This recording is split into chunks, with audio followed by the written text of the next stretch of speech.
What's up, everyone? Welcome to today's video. Welcome to the Video Game Fight School channel. Thank you very much for tuning in. We'll jump right in today's video because I think it's very critical for a lot of Gotham Knights fans. So apparently the embargo for the gameplay is supposedly been rumored to be lifted this week, the 3rd. So shout out to Suspicious Tension, one of our community members that is usually quick to gather a lot of this information for us. And I just got to see this tweet. I haven't been able to even touch Twitter today. It's been such a busy day. And so this was a very interesting surprise for me nonetheless.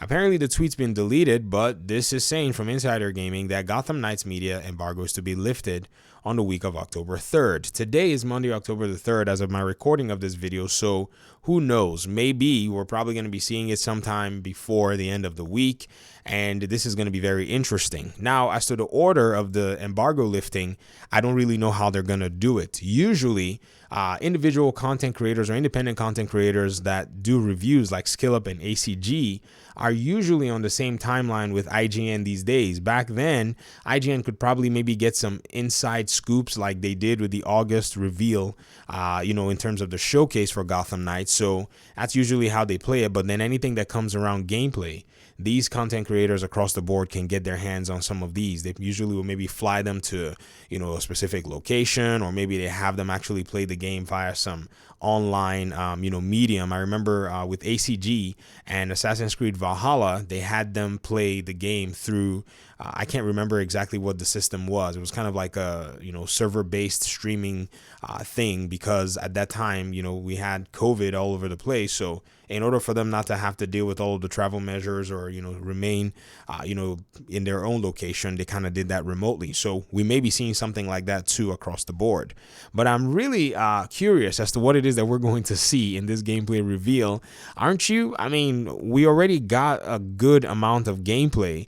And I have to tell you, even though I might claim that I have nerves of steel, I'm a little fidgety. The entire premise of the game has been one of, a lot of curiosity for me. I really do enjoy the way they've revealed the characters nonetheless.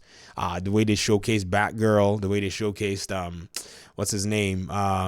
Robin. That was actually very refreshing. I think Robin was the most refreshing of all the reveals because he had just been super hidden. And then eventually when they got to show him, it really did excite a lot of the community because a lot of Robin fans have been looking forward to him.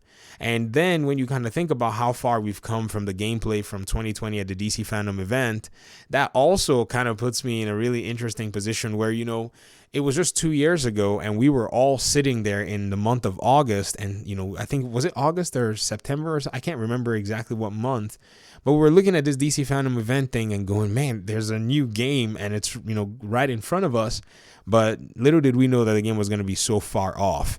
But now, I mean, all things being equal, Gotham Knights is sitting right here in front of us. And at any point in time, we're going to be hearing some independent opinions and even some other opinions.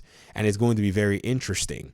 It also brings full circle that concern, or at least laying that concern to rest regarding the game that the IGN presenter actually, made mention of during the August and September presentations that they did, where he said that they hadn't gotten their hands on the game at that time.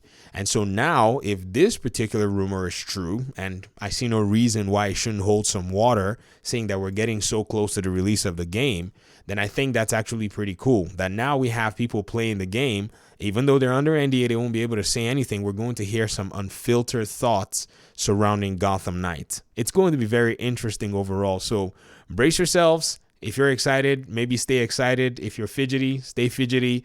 My nerves are kind of shaky about it, but hey, it is just a video game at the end of the day. And I guess for me, it's just I don't really know what to expect. I've been hearing a lot of the corporate speak and the developers talking in interviews. But now you're going to hear kind of like the way the internet gets to hear about their games for the most part. But at the end of the day, if you still want to play the game, it's not going to really, really sway your opinion too much. You will still want to maybe give the game a shot nonetheless, especially for those of us that have already pre-ordered. I'm trying to make up my mind if I want to get my Xbox copy before the game comes out or a little bit after the game comes out.